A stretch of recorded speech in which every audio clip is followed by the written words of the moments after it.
Published 1834 EDT, 3 November 2017. Updated 2036 EDT, 3 November 2017. Men could become pregnant tomorrow thanks to advances in womb transplantation, according to a leading fertility expert.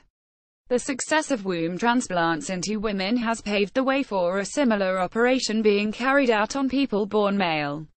Dr. Richard Paulson said that now wombs have been successfully transplanted into women born without them. Trans women, people born biologically male but who have had change surgery, will also want a womb transplant. Scientists believe men could give birth if they have a womb transplant and IVF. Dr. Richard Paulson, left, said there was no scientific reason why men could not fall pregnant. This would allow them to carry a baby, and there was no scientific reason why it would not happen, he added. In recent months, there have been reports of trans men having babies, women who have had change operations to become male, but still have functioning wombs. Dr. Paulson, president of the American Society for Reproductive Medicine, made his controversial prediction at the society's annual meeting in San Antonio, Texas. When asked whether men having babies was pie in the sky, he said, "You are talking about trans women. Someone who started out as a man, who became a woman, there would be additional challenges, but I don't see any obvious problem that would preclude it. I think it would be possible." Asked when someone who was born male could be fitted with a uterus, Dr. Paulson said they could do it tomorrow. He added, "However, it's still a very complicated procedure.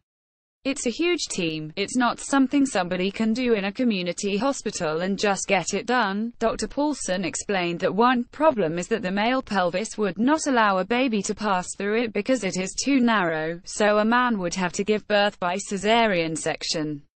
But there was room inside a man to hold a womb. Dr. Paulson said hormones might have to be given to replicate the changes that go on while a woman is pregnant.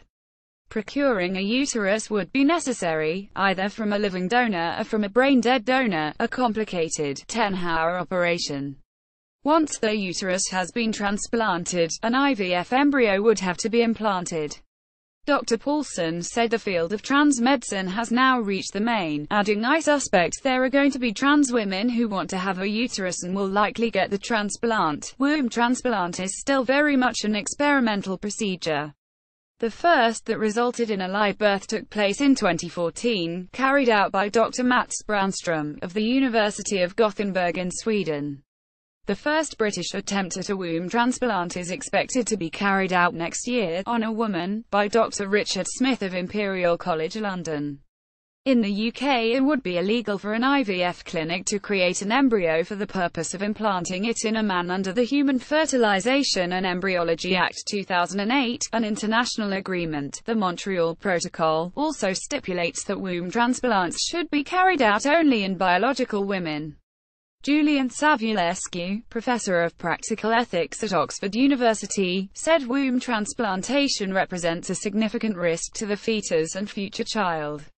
While there might be a psychological benefit to the mother of carrying her own pregnancy, this had to be weighed against any psychological harm to the child being born in this atypical way. C. Fernandez at dailymail.co.uk